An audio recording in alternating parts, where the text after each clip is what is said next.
welcome everybody. It's a great pleasure to welcome you all back to this MENASP Webinar Series. So we have two fantastic speakers today. Both speakers are going to be talking about themes which are quite closely related to the GCRF project, which is one of the projects run by the MENASP network, connected to issues of social policy and conflict prevention. So first of all, we have Dr. Claire McLoughlin, who's an associate professor at the University of Birmingham. So Claire has done quite a lot of groundbreaking work into the relationship between state legitimacy and service delivery. And in her presentation, she's going to be talking about presenting a sort of long-term perspective on the role of service delivery in state legitimation. The second speaker we have is Dr. Zeynep Kaya, who's a lecturer in international relations at the University of Sheffield. So Zeynep works on a range of topics around borderlands, territoriality, peace and conflict, political legitimacy and gender. And she's recently published a monograph entitled Mapping Kurdistan, Territory, Self-Determination and Nationalism with Cambridge University Press. And she will be presenting about new research on women and peace in Iraq. So the format for today is that we'll take around 15 minutes for each speaker, and we'll take the presentations from both speakers first, and then we'll open it up to questions. So please feel free either to raise your hand if you'd like to ask a question at the end, or you can post your question in the chat as well, and we can pick those up. So yeah, I'll pass over now to Claire, who's going to talk first. Okay, thanks, Oliver. I'm going to attempt to share my screen, which should be something I'm familiar with these days. Here we go. Can everybody see this? Great. All right, let's get going. So when Oliver asked me to do this, I immediately accepted because it offers a sort of rare opportunity for me to talk about research in what has otherwise been a period totally dominated by teaching. So it's really nice to be back in conversation, and thank you for having me.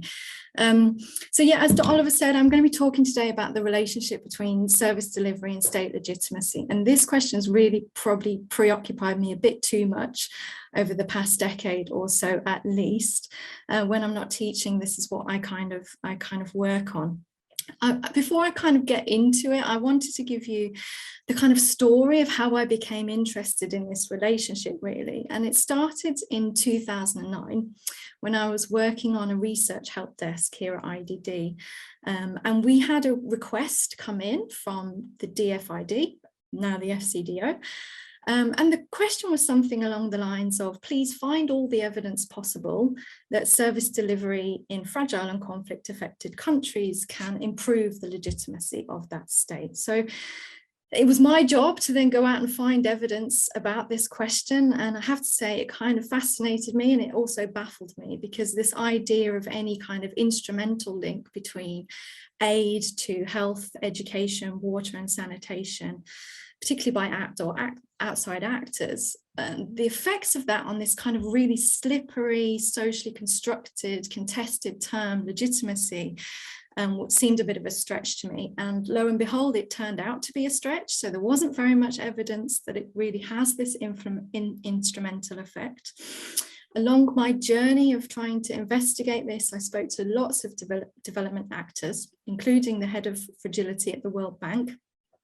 And when I kind of suggested to them that this received wisdom may be somewhat doubtful, that there was no direct link between citizens and services and legitimacy, he kind of said, yeah, but Claire, you know, we don't really want to hear that. That goes against our intuition. And if we accept that that's not the case in practice, then how do we justify all the aid funding that we spend on services in these countries, because we're trying to build stability and reduce fragility? Now, I have some sympathy for this intuition that services should build legitimacy, right? Because they are the visible link between citizens and the state. They are intuitively the kind of highly tangible way in which citizens engage with the state, and in theory it's supposed to stimulate the social contract, the return, the exchange of goods and services in return for taxation and representation. But, today I'm going to talk about this relationship in Sri Lanka and try to unpack this received wisdom a little bit and explain to you why I feel it's maybe not quite right. So here's the argument in sum. As I've mentioned, for at least a decade, aid was operating on this kind of received wisdom that services can instrumentally enhance state legitimacy. And instrumentally is important there because it was basically investing in state capacity, physical infrastructure. And there was assumptions that this would kind of automatically change people's views of the rightfulness of authority. And so, the issue is that ultimately the evidence shows that this relationship is not straightforward, it's not linear. Of course, it's not purely instrumental. It depends on politics, it depends on lots of social conditions in the countries where we're working and where we're studying. So the question is why? Why is there not this direct instrumental link? And I think one explanation lies in history and the way in which social contracts are forged through time and the way in which social services become embedded in those more longer term processes of legitimation. So that's what my research has focused on. And I'm going to kind of focus today on 3 ways in which I think services work and are put to work in this political process of states trying to claim and justify their political legitimacy. One, as carriers of ideas. So more than being instrumental outputs, I think services can become quite tied to the idea of the state. Secondly, a more political dimension, they are often, when they carry these founding ideas, particularly salient in the legitimation process, and elites can capitalize on their kind of ideational value to try to appeal to different constituencies. And then thirdly, I think underplayed in the literature is the value of services for citizens, evaluations of the fairness of the rules that govern their daily lives. And I think services are a conduit for citizens to evaluate whether or not the state is operating on biased, impartial rules. So they are symbols of fairness in effect. So before we go into that, just to briefly reinforce the point that the relationship is non-linear. Over the last decade, research has made really significant strides in investigating this through all sorts of methodologies. And since this is really the premise of the talk, I just want to highlight a couple. So one is a review that I did as part of my PhD research, looking at the evidence of when services improve legitimacy. And of course, I found that it's not straightforward. There are lots of intervening variables, factors that really interrupt any straightforward relationship. And so it depends on expectations, for example, what citizens expect from their state. It depends on processes of attribution, who gets credited and blamed for different services. And actually, it's not just material, it's much more relational. So it also depends on the kinds of networks and relationships built between providers, stakeholders, and citizens at local level. The second study, a bit different, a multi-country panel survey looking at the relationship between legitimacy and services across fragile states, found a similar kind of, came to a similar kind of conclusion, really. It found that citizens don't really evaluate the state on material access to goods and services. It's really more about the presence of a grievance mechanism or how they feel the state is responding to their particular sense of what they value. So in effect, what these tell us collectively is the criteria on which citizens evaluate services are normative, and they are socially constructed. And this makes sense in terms of their link with legitimacy, because legitimacy is always about citizens' evaluations of whether the state is fair, appropriate, and acting in the interests of society. So Why Sri Lanka then? Well, the question is, where does this normative criteria come from? Well, if services matter for legitimacy because they carry normative criteria, what's the origins of that criteria, and how do states and societies become bound together in shared ideas about what services are and who they're for? And I think one answer really lies in the historical significance of that service for the social contract. And a really striking example is the case of education in Sri Lanka. So extending the right to free education in Sri Lanka was really significant in post-colonial state formation, and it really helped the state to reach out to the masses and to kind of make the state legible to these communities and reach materially, extend new rights and entitlements to its primary audience of Sinhalese. Since then, really, we can see that education in Sri Lanka has become a really contentious issue, one in which there are often protests, and there has definitely been state-society contestation in this space, not just about education, but really about the rules of the state, the rules in which authority is built. And indeed, there have been at least 2 cases in the history of Sri Lanka where perceived violations of these rules, of this right to education, has led to violent dissent. And one was an insurrection in 1971 within the state's core legitimacy audience of Sinhalese, and another was, of course, the 30-year war between the state and the LTTE, which I've written about elsewhere. So why is education in Sri Lanka so important for the social contract? Why has it had these kinds of effects on state-society relationships? And this is where I'm going to come to those 3 things that I mentioned, roles for services in the legitimation process. So first of all, services are carriers of ideas. And I think specifically in relation to education in Sri Lanka, free education really represented some core founding ideas that the state was premised on. Whether or not it continued to follow those is another question, but social justice, equity, universalism, and it's really captured in this speech by the father of free education, sort of revered as the father of free education, William Kanangara, who, famously said on the passing of the bill, "We found education dear and left it cheap. We found it a sealed book and left it an open letter. We found it the patrimony of the rich and left it the inheritance of the poor." And really through these words and in this way, this passing of free education came to represent the victory of the masses over colonial kind of domination, and it became the right to education became an insistent belief over time. And there's been a real striking continuity in how it's narrated in the public sphere and how civil society organizations use the ideas attached to education to contest the state's legitimacy. When services carry founding ideas that are very valuable to state formation processes, they are then, of course, very salient in the political legitimation process. And often that can create incentives for elites to interfere in those services, to manipulate them, to try to make appeals to their legitimacy and to claim and justify their power. And this is what happened in Sri Lanka. So for at least a decade after independence, Sri Lanka followed a kind of social demand model approach to education.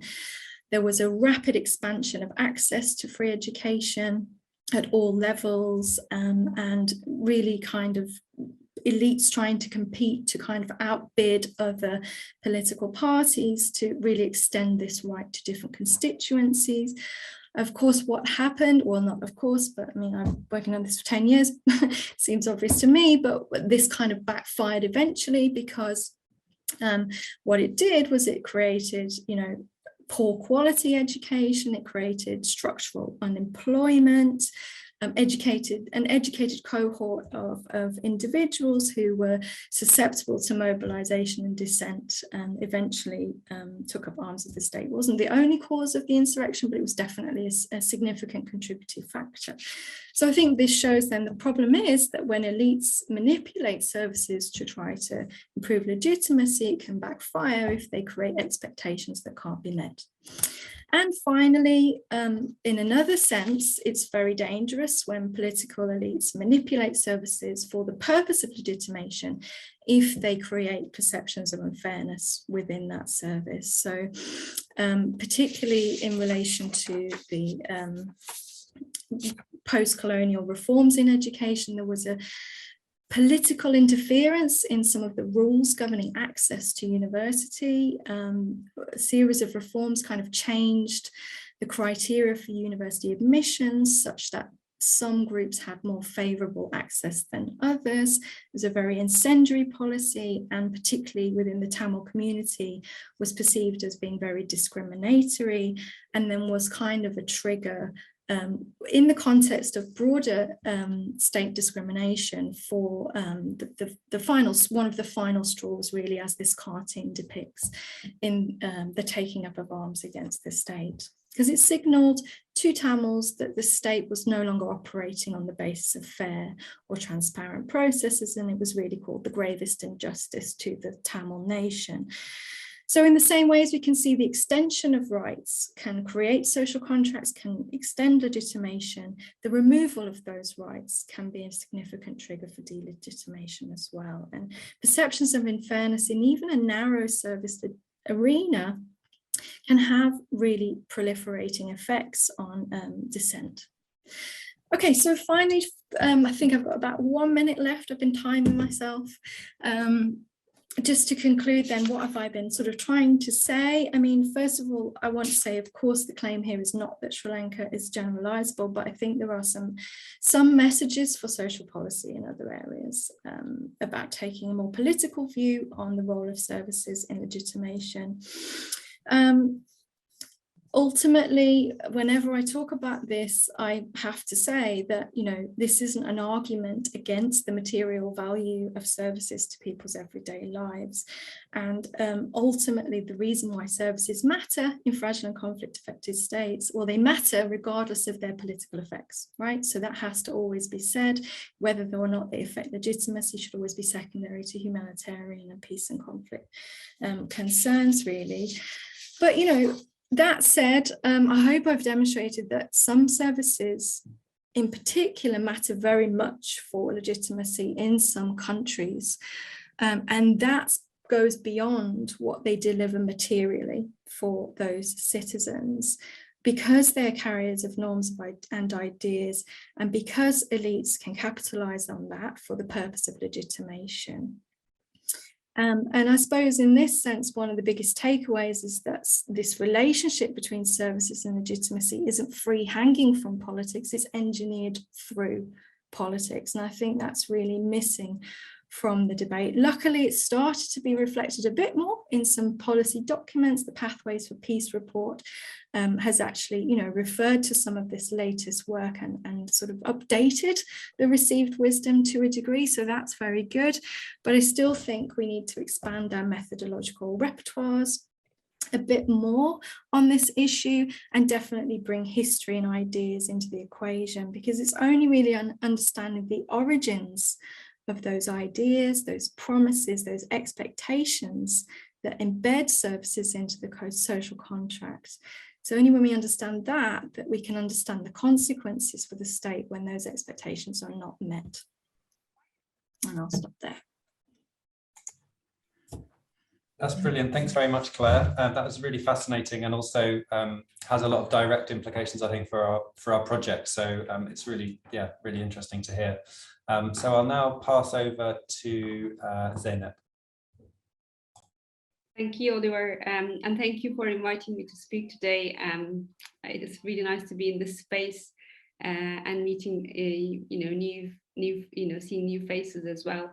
And thanks, Claire, for the presentation. I think there are, although we are looking at different things, there are some common areas, especially around the questions of legitimacy and the way the state in Iraq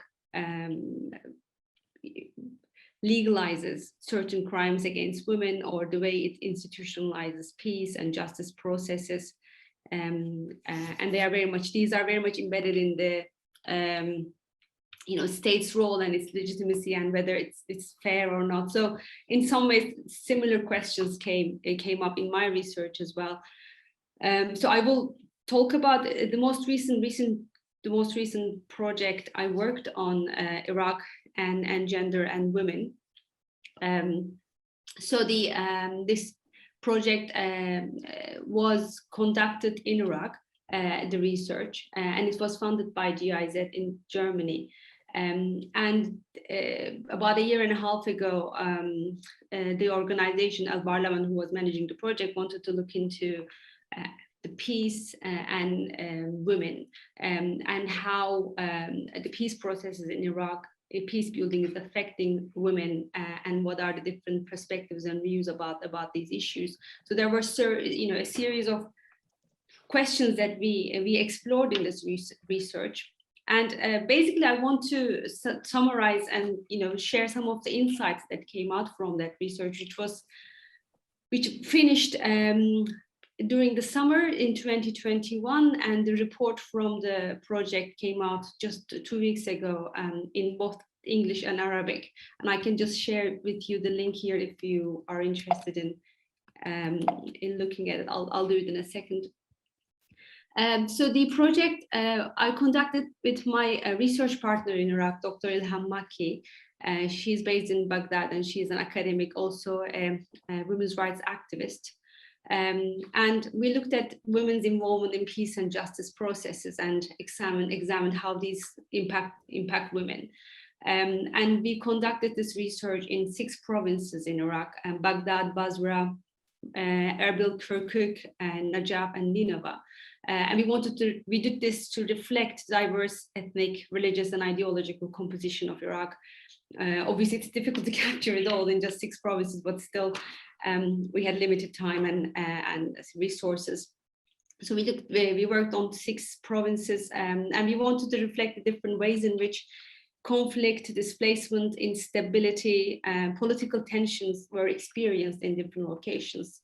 And of course, these are experienced in different locations because each province has their own specific characteristics, and they have their own history and internal political contexts that differ from others.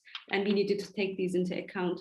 So in this way, we kind of tried to avoid presenting a narrow and singular view of peace and women's role in peace processes in Iraq. In the end, we talked to 91 peace activists, civil society representatives, journalists, legal experts, academics, mostly women, but also men. The 2 biggest takeaways from this research for me were that the peace work and women's involvement in this work are surrounded and shaped by a continuum of violence, which is a gendered structural context. And this is situated also in a political establishment that creates and normalizes obstacles to achieving peace. The second takeaway was that there was a huge friction and gap between the political elite and the people over the governance of the country in general, and over also the building of peace. With political elite, I refer to actors as well as the power dynamics in place, and also the economic, security, violence system that these political elite is situated in, and also which kind of they perpetuate institutionally. This is also perpetuated, not just an agency process going on. There's a structural problem there as well. And basically the lack of trust in the state, in the political elite, in the rule of law, and in the political elite's interest in establishing peace came through really clearly in the research. So several insights and lessons emerged from these conversations, but it's impossible to do justice to all that in just 10-15 minutes, of course, and I will just try to kind of highlight the general points that really stood out for me from this. So first one is in relation to the meaning, the definition of the concept of peace. Respondents defined peace and peace activities in a very comprehensive way, unsurprisingly, and these definitions did not necessarily go fit in the narrow and formal conceptions of peace, both adopted by international actors, also by Iraqi political establishment. There are also multiple women's rights agendas and women's peace agendas, multiple visions of peace, and different views on how these should be pursued. So these all exist on the ground. And in relation to this, the people we talked to did not define peace only as the absence of violence, which is again not a surprising finding. It's not an absence of violence. They talked about it, but they really talked about it in a way that fitted with a structural conception of peace, referring to social, political, legal structures and institutions. They didn't talk about it in the form of physical violence, but mainly a structure. Not all of them used the concept of structural violence, but the way they defined it and the way they explained it, the examples they provided, very much fitted in the concept of structural violence we use in relation to in the literature, which kind of harms people not only directly but also harms people by preventing them from meeting their basic needs and fulfilling their lives and fulfilling their goals, that kind of violence. They also emphasize the importance of transformational peace. So they didn't use, again, the concept of transformation, and the interviews were conducted in Arabic and translated into English. So there were different concepts that meant transformational change and radical change as well. And this aim, the idea of peace, very much one of the common themes was that it's a peace that creates tolerance, it's a peace that creates coexistence, and other examples were given were like that enables women and men to have freedom of opinion and protest, that allows women to get out of the house without fear of harassment, kidnap or assassination, that a peace in which individuals can take active role in public and in social media without fear of misogynistic defamation, for instance, kind of peace that ensures women's access to receive the right kind of health service. This came up a lot. Also protection from violence, domestic violence, and changing of the domestic violence law, to find a job, to earn a living for themselves and for their families. So all in all, peace was defined and understood in different ways, depending on the line of work the respondents, of course, pursued, and the circumstances of the provinces they were in, and the specific community and group or people and issue under discussion during the interview. So the second thing that stood out for me was the international perceptions of peace in Iraq, or how the international actors are perceiving peace, or how the Iraqis think that international actors are perceiving peace in Iraq, and also women's involvement. So the idea was that the international community's perception does not understand the plurality of views on peace in Iraq. So it's not adopting in general. They didn't, they gave examples, but I'm generalizing here a lot of stuff that was mentioned, obviously. But it was they don't adopt a holistic view of peace. They do not leave room for unique and relevant conceptions and methods that might come up from the ground, and that initiate change. So there was a lot of emphasis on international actors should be aware of this, and the need to adopt a more nuanced approach in different contexts, different needs, different communities, not doing, again, unsurprisingly, these types of feedback it came out from that. Women peace activists and feminists in Iraq especially mentioned CEDAW, Convention on the Elimination of Discrimination Against Violence Against Women, as the main framework. So, and National Action Plan, WPS, was mentioned as well, but CEDAW was the main source of reference, especially in Baghdad, among the Baghdad organizations, in Erbil, less so in the other provinces. But then they talked about collaborating with the international actors on human rights principles, implementation of these international norms.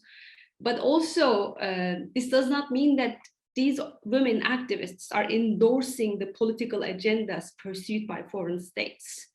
that they, I think, you know, this is kind of my interpretation, and I wouldn't want to put these words in there in what I heard from others, but there was a feeling of being stuck in a difficult place for women. So they need to get funding to pursue their work, but this funding is attached to political and security agendas of the donors. And this creates significant risks for them also.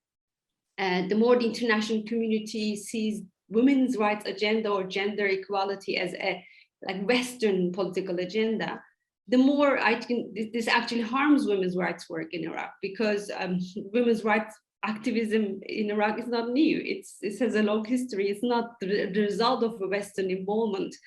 And then women working on these issues, because the West frames it as a Western agenda, women working on women's rights become framed as those collaborating with the international actors, and this is risky. This is not a new idea. Actually, 20 years ago, Abu Luko talked about this. Other scholars have talked about this, working on women, and it's surprising to see that this is still coming up. The third thing that came up was the discrepancy between formal justice mechanisms and what people want. I'm going to go through the last 2 points very quickly. So the mechanisms pursued by the Iraqi government and what respondents called justice were different, again, unsurprisingly. And then they elaborated on this in different ways. And there's also a different understanding of the relationship between peace and justice compared to how state institutions and non-formal legal procedures construe it. They talked about the politicization of justice processes and the simplistic implementation of justice as well. With simplistic implementation, I mean a focus on compensation and reparations, but not much beyond that. They were also, the justice mechanisms were defined as outdated and unable to address the injustices and crimes related to genocide, mass atrocities, and sexual violence. I will skip to the last and fourth and final point, is the differences between formal and informal peace processes. There's so much existing informal peace work going on in Iraq that's unnoticed, in which women and men of all ages, especially the young people, are involved. They are working individually, in groups, or with civil society organizations. They use charity, personal income, or funding from international organizations to carry out this work. And these initiatives are small scale but impactful. However, it's quite hard to sustain these initiatives without continuous political and financial support. They don't have political support anyway. So the underlying problem is that a state-led national agenda to build peace is absent. And most of the respondents said that political leaders sometimes act like they don't really want peace. So how do you achieve it in that context? Lots of issues were raised about Committee for Coexistence, Community and Peace, which is the main justice entity and peace entity. Their work was defined as cosmetic. These are the words that they use: bureaucratic, inflexible, and broad. That don't reflect the circumstances and needs and expectations. So basically, that's what I'm going to say. Those are the 4 points I wanted to make. I will stop here, and thank you very much for listening. Thanks very much, Zeynep. That was another really fascinating presentation. So I think what we'll do now is just open it up if people have questions for either or both speakers. As I said, feel free to type those in the chat and we can collect a few, or if you'd like to speak directly, you're very welcome to do that.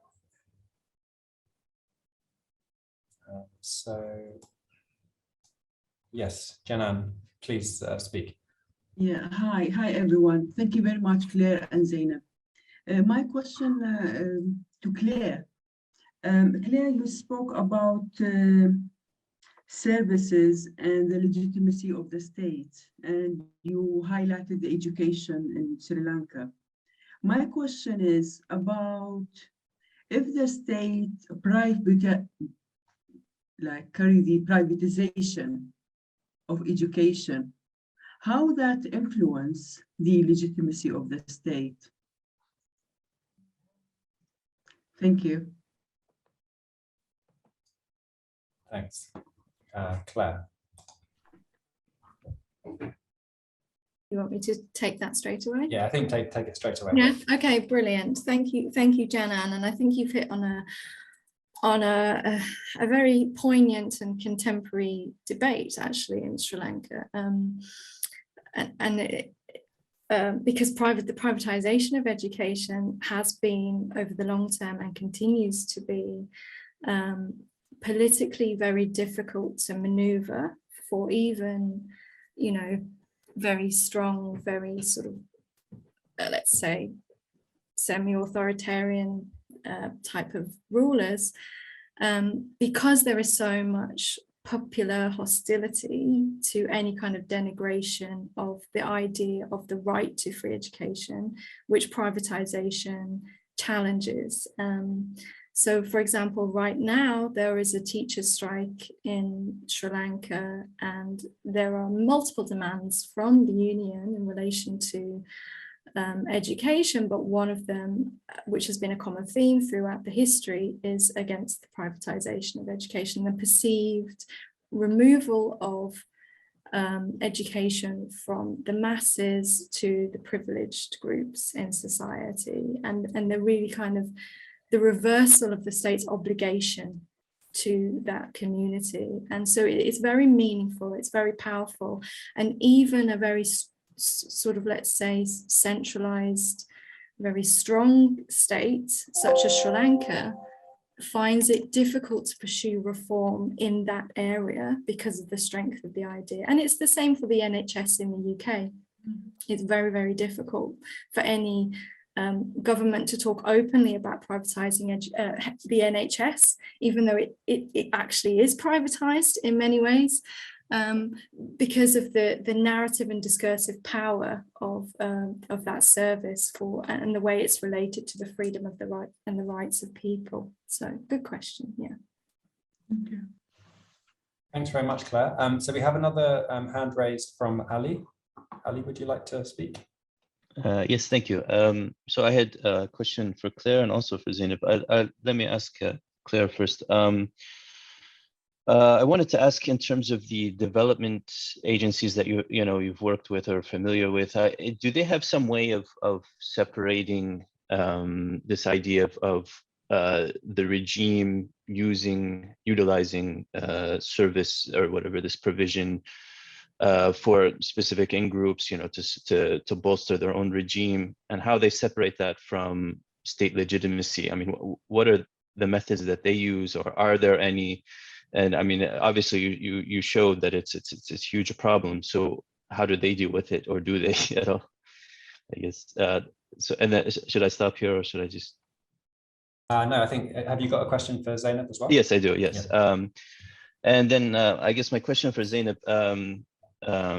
And excuse me, I might take more a devil's advocate here, but a lot of criticism towards civil society actors in Iraq is that they're very widespread in having these ideals of what should happen. This idea of peace, is essentially just making the entire world better without really having set goals of what to do. And so, this criticism of these international organizations of being too instrumental in having set goals.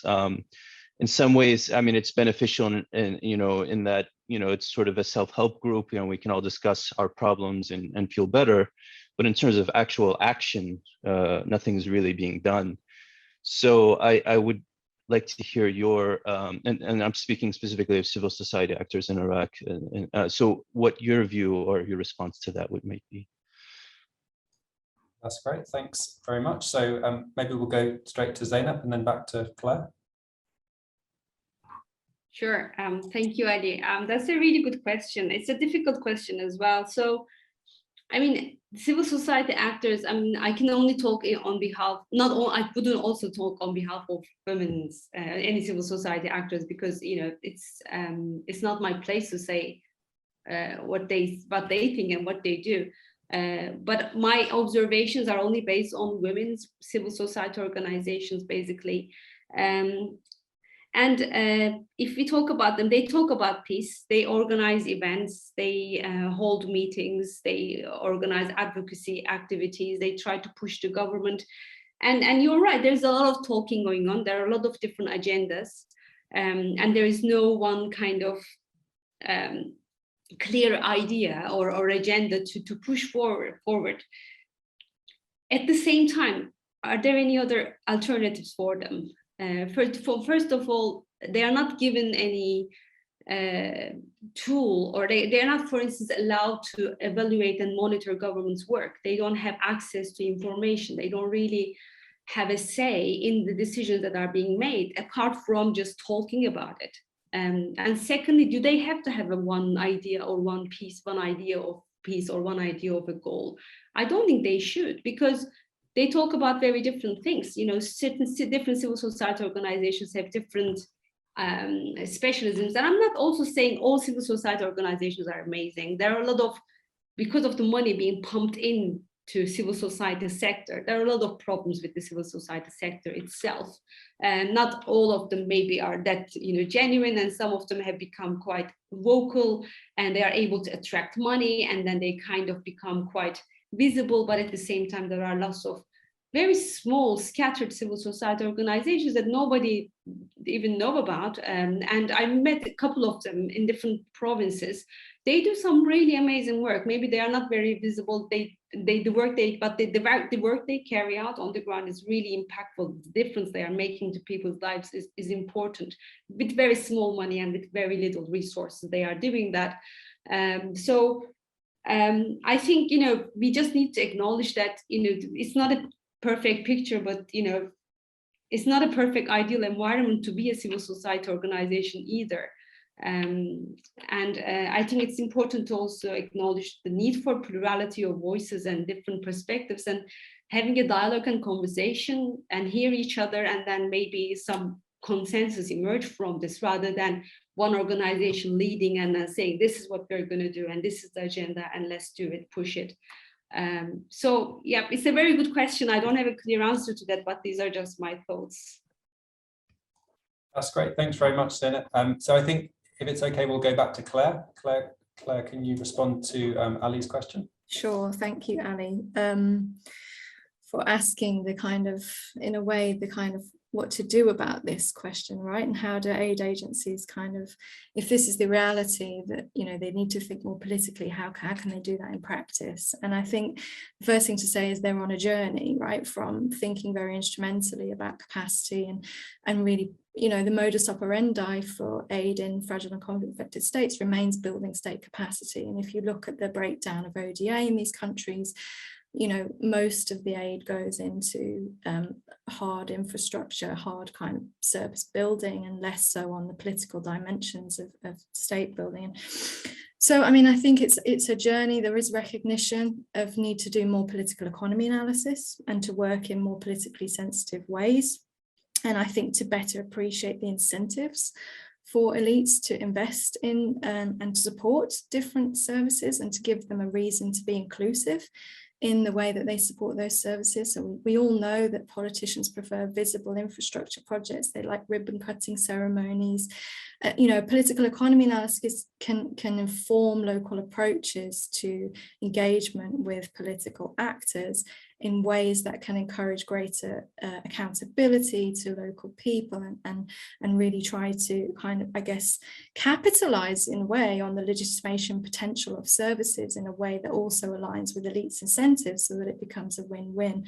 And the other thing is just the greater recognition of the first principle of aid, which is do no harm. So to really appreciate that in some situations, they need to think carefully about where they're investing, how aid is being delivered to services, by whom, so that it doesn't play into pre-existing inequalities and power dynamics. Yeah. That's great. Thank you very much, Claire. So we have a few more hands now. So Hannah, I think, was next. Hannah. Thank you so much for incredibly interesting presentations. I have questions for both, if okay, if there is time. So Claire, I thought that your argument about how the ideas attached to services like education are used to contest state legitimacy was incredibly interesting. And I wondered whether you could say a little bit more about who these citizens are, because I felt like there was this idea that there were elites and citizens, and then and whether sort of different locations might have different modes of contestation. I guess I'm thinking in terms of these ideas about subaltern politics or political society type of literature came into my mind. And then I wonder whether Zeynep, your previous answer already touched too much on this, so I don't know if this is still relevant, but I thought there was something super interesting there about this idea that the women activists were stuck in the hard place, and I thought you put that really well in terms of needing to collaborate, but at the same time not to endorse the kind of political agenda, so to speak, of the international donors. And I wondered whether this being stuck in a hard place, difficult place, has shaped the politics of the women's movements in Iraq, because I wonder whether there is also this difficult situation where some organizations have more access, everyone is in a hard place, but some organizations have more access. And what does that mean then in terms of diversity of voices and the politics between these organizations? That's great, thank you very much. So I think we'll again go back to Zeynep. And Zeynep, just to say, there's also another, I don't know if you've seen the question in the chat. So maybe the question from Tamara about NAP 1325. So maybe could you also, in your response, respond to that one as well? Thanks. Sure. I'll try to keep it brief. I'll start with Hannah's question. Yeah, I think it's affecting them in many ways. So in terms of being stuck in the hard place, there are two dimensions to it. One of them is that they are associated to be promoting or they are kind of perceived, but not by all Iraqis, but there are certain more conservative or more kind of established political elite, especially from particular political ideological agendas, consider women's agenda as an outsider agenda, as a Western agenda that doesn't have a place in Iraq, or that kind of challenges or threatens the principles of cultural structure, or and also not Iraq. It threatens the identity of Iraqiness, and therefore there is a reaction to their work, and this takes many forms. And in most extreme cases, that they are just shot on the streets, which happened especially in the southern provinces. This has happened. So that's a difficult position they are in. So they kind of they have to prove their Iraqiness, as if they have to prove it, but also they have to kind of show that this kind of work is something that has been going on in Iraq for a long time. It's a difficult place. And in terms of the money is a really key thing, and the organizations are obviously competing for money, and some are better in accessing this money than others. They, because they speak better English, they know how to write projects, they have contacts, connections in the UN or in other NGOs, so on and so forth. Others are a bit left behind, and then there's competition among the women's organizations about who is leading on which agenda, and the picture isn't always pretty. And the politics can be quite divisive in that sense, and also, like, in terms of genuine collaboration coming around issue areas and advocating together, and that also doesn't happen very easily. But Iraq is a very divided place politically, also in terms geographically, and it's been in a long-term conflict context. So forging these kind of collaborative connections is not that easy, and money just makes it quite, competitive. In terms of the CEDAW and NAP, so there was a critical view about NAP. Obviously, it's the important fact that it's there and it's legalized and it's confirmed by the state, and there is an agenda that's developed, and the state kind of commits to it, and even though it doesn't implement it, is seen as a positive step. But at the same time, its impact and its influence is less. There is a less kind of positive perspective about its ability to do that. There's a lot of events, conversations going on about it, but in terms of real impact, people don't think that it has made a real impact. It came up more in Baghdad and Erbil, because organizations in Baghdad and Erbil led on this agenda, developed it, and brought this to the political establishment, and then they got it confirmed and passed. So there is a lot of push from these organizations. And therefore, more conversations going on in these two cities about this. But in terms of like in Kirkuk or in Nineveh, in Basra, there is not much conversation about NAT or its impact. There's also the idea of that the southern provinces and women's rights organizations in southern provinces in Basra, in Najaf, are less, especially in Basra, are less supported compared to the provinces in the north, in Baghdad, in Erbil, especially Kurdistan region, where international organizations are more present. So yeah, I think I'll stop there. I think I went along longer than I thought. Sorry. That's great. Thanks, Zeynep. So I'll pass back to Claire to pick up Hannah's question. Sure, yeah, I really like that question. And I have to say, I'm really fascinated with how services can become carriers of ideas. And I think I would probably just emphasize a couple of things, really, that services are kind of just, they're normative ideas, they're always and everywhere normative ideas, because they always contain some kind of value judgment about who deserves what, and who should come first, and what is the social value of this good or service. So I think it's a really, first thing to say is, I think it's a really underexplored way of trying to analyze the role of services in legitimacy. Whose ideas are they then? I mean, first of all, they're not just elite ideas, and there's a very important, in a paper I've written where I describe the process through which ideas become part of the state. I describe how they kind of filtered out through society, and they were taken from elites and then kind of spread through rural communities, through unions. There was something called a Central Defence Committee for Education that really kind of took these ideas to the masses, translated them, and kind of deliberated around them, and really both stimulated their popular appeal and also capitalized on their intrinsic popular appeal, really. So that's kind of how they began, and that's how they transitioned from being elite ideas to mass ideas. And then, of course, people benefited materially from the expansion of free education. They become then associated with those benefits, and people are ultimately carriers of ideas. So those people become the generation that, the children of free education.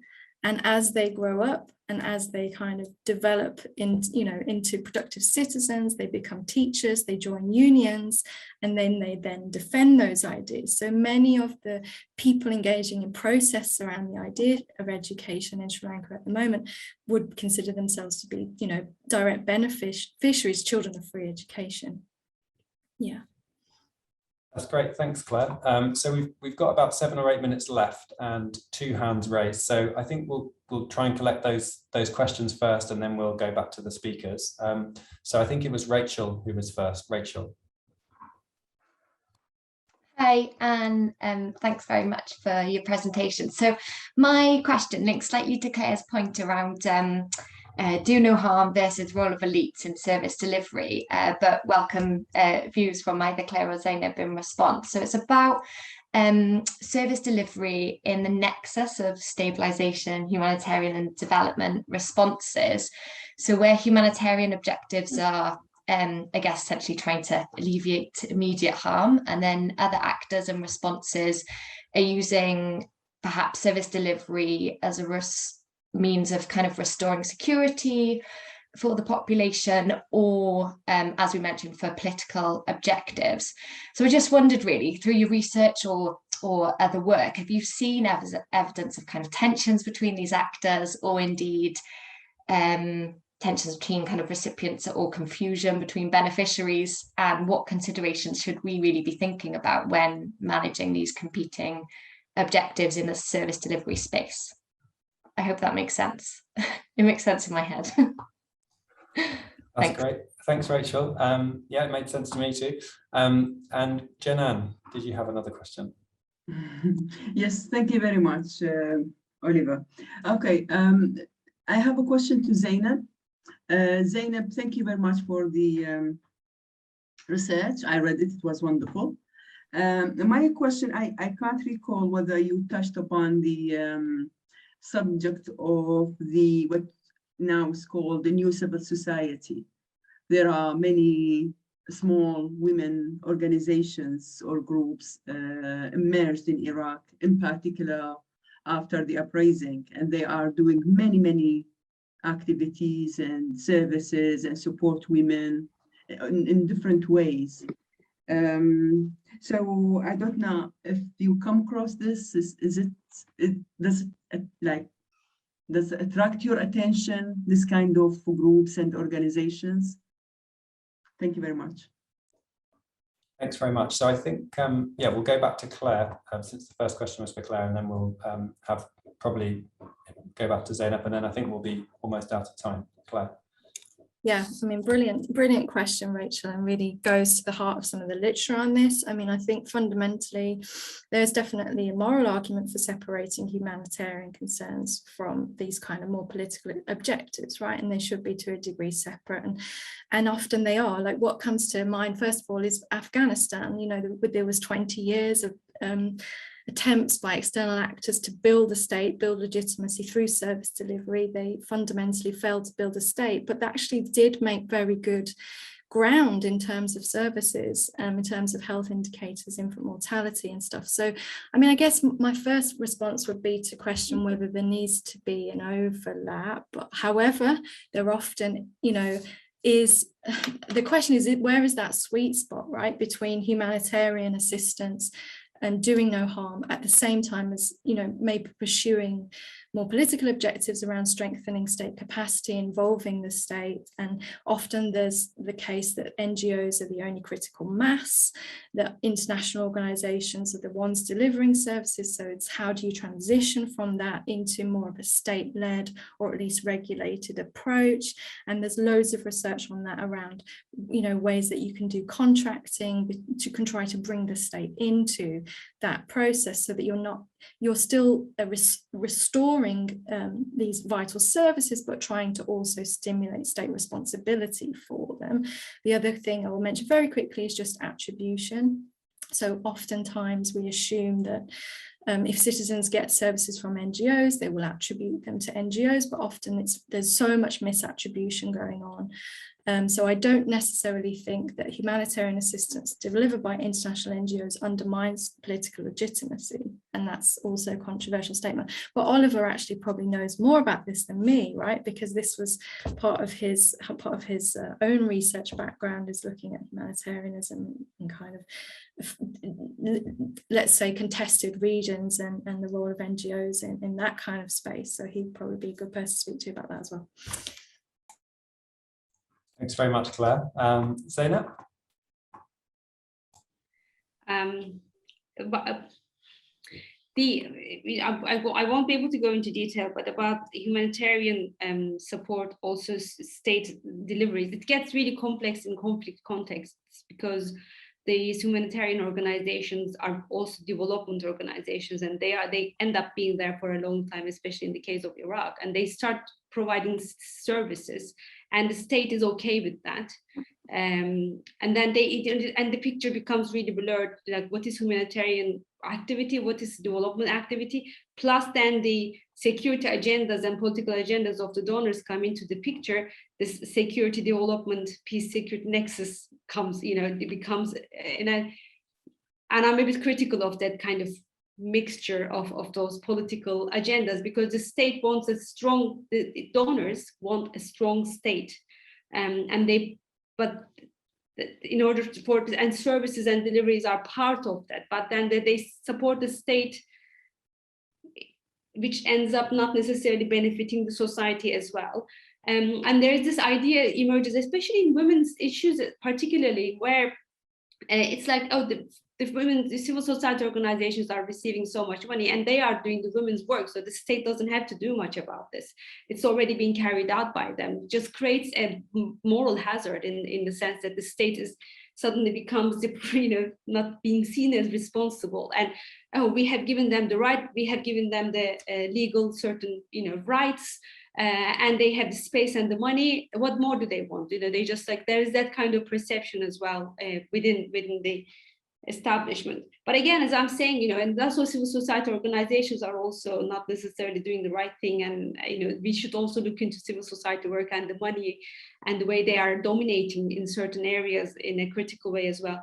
Which brings me to Canan's point about the small organizations or protests. So we talked to about 10 or 5, I can't remember exactly, 5 to 10 activists. Most of the people we talk to have multiple hats. So some of them can be a civil society organization, also part of the protest movement, but also working for a state institution. So they talk to us in the capacity they related the most in relation to the research. In that conversations, very important work was talked about, mentioned in relation to doing something different from the traditional civil society activity, a kind of new ideas, a push for more radical change, a push for more kind of doing different, using different methods came up a lot in that context. This was about a year ago. That's when we conducted the research. And to be honest with you, I haven't really talked to many organizations or individuals like this. And my colleague Ilham was talking with them. And I think that's an area in the long term, I think we should look into to capture that, especially in the last year, lots of things have changed in the protest movement as well. And it has progressed and grown and in different cities, it takes different forms as well. So I wouldn't claim that I know too much about the nature of the work that they do and the impact they are making. But it's a really important thing that we need to know more about, I think. So that was a really good question. Thank you. Thanks very much, Zeynep. So I think now we're out of time, unfortunately, but I just wanted to end by saying a massive thank you again to our 2 speakers who, did 2 fascinating presentations, and I had many questions of my own. It stimulated a lot of my own thinking as well. But I guess that's the purpose of this network. We'll try and keep those connections going off the back of this. Just thanks to everyone who came along as well, and thanks for some brilliant questions. I thought, some really fascinating discussion there. So yeah, I think, Olivia, I don't know if you wanted to say anything else or if there's any sort of notices that we should flag up. Just a massive thank you to Claire and Zeynep for that great 2 presentations, and your question and answer session was really fascinating. I think everyone could have gone on for the rest of the day asking you lots of questions. So it was great to hear different perspectives from Sri Lanka as well as Iraq. What we try and encourage in the network is to look at comparative studies as well as focusing on the MENA region. So that was really great. If you haven't seen already, we have a research fund out at the moment, a call for funding. It is closing on the 30th of November. So if you haven't been aware of that yet, it may be a little late to get a proposal together, but do have a look at that. And we also have a special issue out at the moment where we've got a call for abstracts for that, and that's on social protection and positive peace. So I'll put the 2 links in the chat for that, and then if you haven't signed up to the next webinar, please do, and I'll share the link for that sign up as well. But great to see you all, and thank you to our speakers and to Oliver as well for hosting.